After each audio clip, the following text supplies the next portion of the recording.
Welcome back to my channel. तो मैं आज आपको 30 अगस्त के द हिंदू में आपको क्या पढ़ना है ये बताने वाली हूँ। चलिए देखते हैं। पहले पेज पे हम आ गए हैं। इस पे हमें ये पढ़ना है, amid flood Pak open to restart trade with India. ठीक है, तो फ्लड के चलते पाकिस्तान क्या कर रहा है, ओपन करना चाहता है, जो रीस्टार्ट करना चाहता है ट्रेड विद इंडिया। ठीक है, तो इंडिया के साथ वो ट्रेड स्टार्ट करना चाहता है पाकिस्तान। इसमें है मोदी एक्सटेंड कंडोलेंस इन रेयर आउटरीच। अब इसमें देखते हैं क्या बातें की जा रही। इसमें है extending heartfelt condolence to victim of the flood in Pakistan. Prime minister Narendra Modi on Monday said he was saddened by the crisis in a rare outreach of the neighboring country. On a day, Pakistan finance minister said he could consider reopening trade route with India.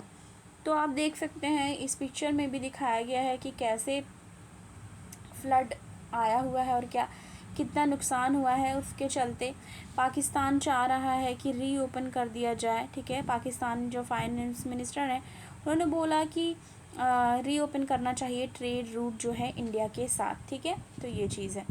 इसमें है saddened to see the devastations caused by the flood in Pakistan. We extend our heartfelt condolence. Prime minister Narendra Modi ji ने क्या कहा है कि heartfelt condolence देते हैं। ठीक है, फैमिलीज़ को, ठीक है, जो विक्टिम के हैं, जो इंजर्ड हुए हैं और नेचुरल कैलामिटीज़ से जो अफेक्टेड हैं, और ये होप करते हैं कि अर्ली रिस्टोरेशंस हो जाएं नॉर्मेसी की तरफ। ठीक है, तो ये चीज़ है। Earlier speaking to the media in Islamabad, Pakistan finance minister Miftah Ismail से the giving extent of calamity. ठीक है, Pakistan government could consider reversing a 3-year-old ban on trade with India. जो 3 साल से बैन चल रहे थे ट्रेड रिलेशन, उसको रीओपन करने की बात की जा रही है। वो उस रूट को, उस ट्रेड जो है रूट, उसको रीओपन करने को वो लोग बोल रहे हैं। ठीक है, फर्स्ट है ये। आगे आ जाएंगे, हमें देखना है दूसरा हमें क्या पढ़ना है। ओके, तो हम आगे पेज नंबर हमें आ जाना है 7 पे। Challenges of sub national fiscal correction, हमें ये पढ़ना है।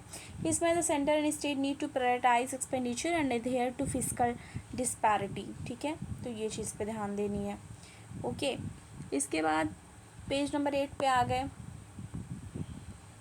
टेक्स्ट एंड कॉन्टेक्स्ट वाले पेज नंबर 8 पे हम आ चुके हैं। इसमें है द ज्यूरिप्रूडेंस ऑफ बेल। ठीक है, ज्यूरिप्रूडेंस ऑफ बेल की बात यहाँ पे की जा रही है। तो यहाँ पे क्या बात हो रही है, इसमें है jurisprudence of bail in post independence India is anchor to bed rock of article 21।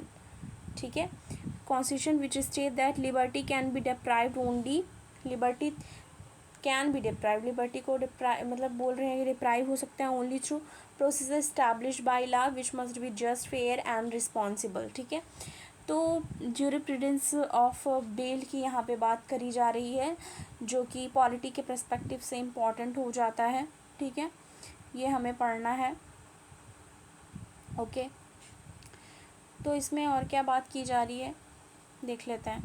इसमें बात की जा रही है jurisprudence of bail in post independence India. Post independence India में anchored on the bedrock of article 21, आपको पता है, राइट टू लाइफ। ठीक है, तो constitution which safe guard not only life but also liberty. इसमें बता रहे हैं कि ना सिर्फ ये लाइफ को सेफ गार्ड करता है बल्कि लिबर्टी को भी करता है। ठीक है, liberty can be deprived only through the procedure established, और लिबर्टी डिप्राइव हो सकती है प्रोसीजर एस्टैब्लिश्ड बाय लॉ से, which must be just, fair and reasonable. Fair होना चाहिए और रिजनेबल। ठीक है, तो ये चीज़ें हैं, इम्पॉर्टेंट है। आगे आ जाएंगे हम आ जाएंगे पेज नंबर 8 पे हम हैं ही, इसी पे हमको पढ़ना है Najib Razak and first IMBD scandal. ठीक है, नाजिब रजाक जो है और फर्स्ट IMBD स्कैंडल की बात यहाँ पे की जा रही है। इसमें है अगस्त 23 को मलेशिया, ठीक है, on August 23 Malaysian top court ने क्या किया, अपहेल्ड किया है conviction and 12 prison sentence award. किसको दिया गया है, फॉर्मल जो प्राइम मिनिस्टर है नाजिब रजाक, ठीक है, उनको। Multi billion dollar grant scandal के लिए उन्होंने स्कैंडल किया है, उस चीज़ के चलते किया गया है ये। Looting of fund from Malaysian department, ठीक है, लूट फंड का मतलब उन पे केस है कि उन्होंने फंड जो है वो लूट किया है फर्स्ट मलेशिया डेवलपमेंट बिहार से, फर्स्ट IMBD से। Najib launch his final appeal in the case and had immediately begin serving the sentence. और ये जो नाजिब रजाक हैं वो रहे प्राइम मिनिस्टर मलेशिया के 2009 से 2018 के बीच तक, ठीक है। तो ये चीज़ थी, यहाँ पे ये पढ़ना था, ठीक है। तो हमें ये जानना था, ठीक है, कि कौन है नाजिब रजाक और क्या स्कैंडल रहे, तो इससे रिलेटेड हमको बस ब्रीफ में ही जानने की ज़रूरत थी। आगे आ जाएंगे पेज नंबर 9 पे। इसमें हमें पढ़ना है explaining Pakistan flip flop on trade with India, ठीक है। इसमें क्या पढ़ना है, इसमें है कि 31 मार्च 2021 को क्या हुआ था, पाकिस्तान के जो न्यू फाइनेंस मिनिस्टर हैं हम्माद अजहर, ठीक है, अनाउंस किया था उन्होंने पाकिस्तान इकोनॉमिक कॉरिडोर कमेटी को लेके ECC डिसीज़न को कि इंपोर्ट करने के लिए कॉटन यार्न, ठीक है, कॉटन यार्न और शुगर कहाँ से, इंडिया से, ठीक है। तो इन्होंने क्या किया कि 31 मार्च 2021 को पाकिस्तान के जो न्यू फाइनेंस मिनिस्टर यानी कि हम्माद अजहर, उन्होंने अनाउंस किया कि पाकिस्तान के जो इकोनॉमिक कॉरिडोर कमेटी है ECC, वो उसका क्या डिसीज़न था कि इंपोर्ट कराया जाए कॉटन यार्न, ठीक है, 5 लाख मेट्रिक टन शुगर कहाँ से, इंडिया से। ये चीज़ उन्होंने बोली थी। For the textile and sugar industries in Pakistan importing from India is imperatively practical and is most economic according to the latest Pakistan economic survey 19 और 20 के। क्या बताया गया कि अगर वो इंडिया से इंपोर्ट कराता है चीज़ें पाकिस्तान, तो उसको मोस्ट इकोनॉमिक, ठीक है, प्रैक्टिकल इम्परेटिव और मोस्ट इकोनॉमिक प्राइजेज़ में मिल जाती हैं। ये उनका जो सर्वे हुआ 2019-20 का, उसमें उनको पता चला। कॉटन शुगर केन प्रोडक्शन जो है डिक्लाइन हो गया 6.9% और 0.4% रिस्पेक्टिवली, ठीक है, शुगर केन और कॉटन का 6.9% और शुगर केन का 0.4%, ठीक है। अब इसमें है however Pakistan keep emphasis on the Jammu and Kashmir issue to make any meaningful start in the bilateral relation, this show the supremacy of politics over trade and economy. अब इसमें क्या है कि वो हमेशा JNK के मुद्दे को लाता है और सारी चीज़ों पे ज़्यादा बातें करता है, जिससे ये पता चलता है कि जो सुप्रीमेसी ऑफ पॉलिटिक्स है, ना कि ट्रेड एंड इकोनॉमी को लेके ज़्यादा सोचा जा रहा है।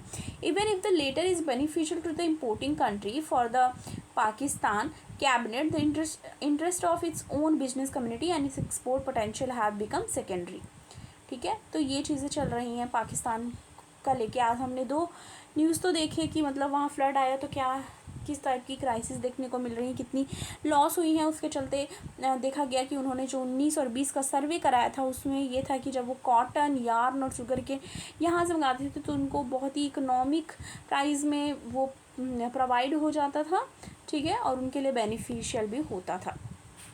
आगे आ जाएंगे हम, ठीक है, आगे हम आ जाएंगे पेज नंबर 10 पे। हमें इस पे क्या पढ़ना है, हमें इस पे पढ़ना है IAF to induct first LCH squadron in October, ठीक है।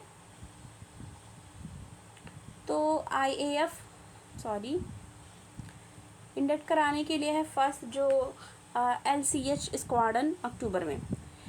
MI-35 helicopter squadron in service being sent for the overhaul. इसमें है Indian air force is set to informally raise its first unique indigenous light combat helicopter। LCH का full form क्या है, light combat helicopter. तो कहाँ पे करने के लिए, जोधपुर में फर्स्ट वीक अक्टूबर को कंसाइड किया जाएगा। एयरफोर्स डे भी है उस दिन अक्टूबर 8 को। तो ये चीज़ बोली जा रही है कि तब इंडक्ट कराया जाएगा स्क्वाडन को, फर्स्ट LCH स्क्वाडन को अक्टूबर में करा दिया जाएगा, ठीक है। तो ये चीज़ हो गई। आगे आएंगे पेज नंबर 12 पे हम आ जाएंगे सीधा। पेज नंबर 12 पे हम आ चुके हैं। इसमें हमें पढ़ना है चाइनीज़ ट्रूप स्टॉप ग्रेजियर्स इन लद्दाख, ठीक है। इसमें क्या है, The incident in Damchok did not lead to face-off between two forces, says government officials. India Gaziers were stopped by Chinese army at Damchok in Ladakh on August 21. ये किसने बताया? Senior officer, जो senior government officers हैं उन्होंने.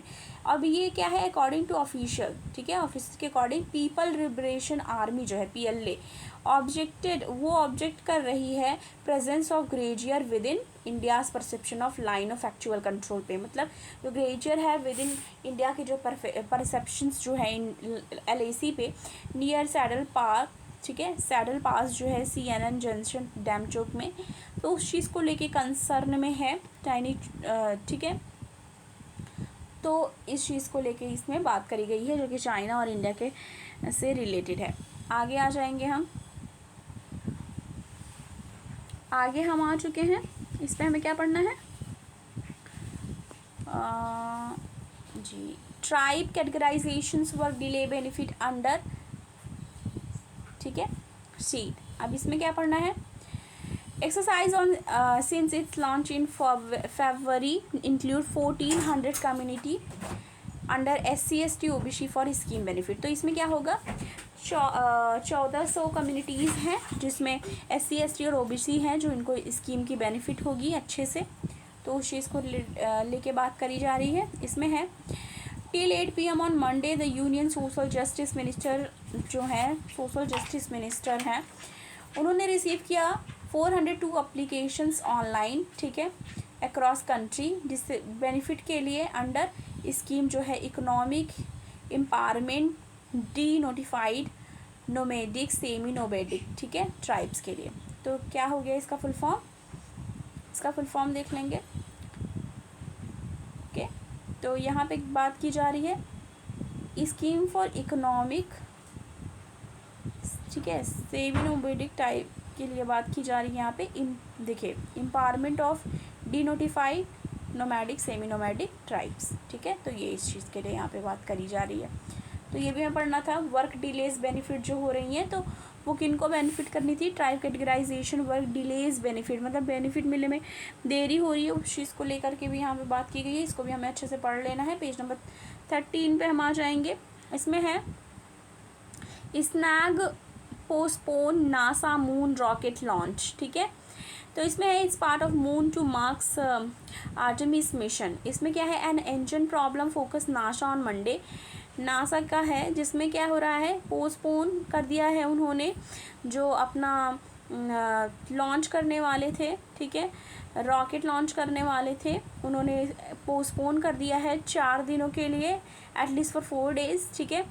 कुल और ये जो है ये लॉन्ग अवेटेड डेब्यू होगा टेस्ट फ्लाइट अराउंड मून, और वो वापस आएगा, मतलब moon and back 50 years after Apollo last lunar mission. उसके बाद इस तरह का कुछ भी लाया गया है. तो उन्होंने अभी क्या कर दिया है? पोस्टपोन कर दिया है. इसको लेके तो बहुत चर्चे में रह ही रहा है आजकल, तो उसी से रिलेटेड ये न्यूज़ है. आगे आ जाएंगे पेज नंबर 14 पे. पेज नंबर 14 पे आएंगे तो हमें कौन सा पढ़ना है? RBI most fraud registry to help check banking fraud, ठीक है. तो ये इकोनॉमी से रिलेटेड है. इसमें क्या है? Move aim at preventing repeat offences says ED Sharma. तो ED शर्मा जी ने क्या बताया है कि जो मूव है उसका एम क्या है? प्रिवेंट करना जो रिपीट ऑफेंस हो रहे हैं, प्रिवेंट करना, हाँ, रिपीट ऑफेंसेस हो रहे हैं उस चीज़ को. RBI जो है कंसीडर कर रही है सेटिंग अप फ्रॉड रजिस्ट्री, एक तरह से सेट कर रही है फ्रॉड रजिस्ट्री क्रिएट करने के लिए डेटाबेस की कौन फ्रॉडुलेंट वेबसाइट्स हैं, फ़ोन है और वेरियस मॉडस ऑपरेंडी, ठीक है, यूज़ की जा रही है डिजिटल फ्रॉड के लिए. तो इस चीज़ के लिए RBI के जो एग्जीक्यूटिव डायरेक्टर हैं, ठीक है, RBI के एग्जीक्यूटिव डायरेक्टर अनिल कुमार शर्मा जी, उन्होंने मंडे को बताया कि इस तरह का डेटाबेस जो है वो हेल्प करेगा प्रिवेंट करने के लिए फ्रॉड जो है, फ्रॉडस्टर हैं जो रिपीट कर रहे हैं ऑफेंसेस वेबसाइट से, फ़ोन नंबर से, और उनको ब्लैकलिस्ट किया जा सकेगा और इस चीज़ का सल्यूशन निकाला जा सकेगा. तो आज के द हिंदू के एनालिसिस के लिए इतना ही. अगर आपको द हिंदू का एनालिसिस जो मैंने आपको प्रोवाइड कराया वो आपको पसंद आया तो वीडियो को लाइक कीजिए, ज़्यादा से ज़्यादा शेयर कीजिए, चैनल पे नए हैं सब्सक्राइब करना ना भूलें. Thank you.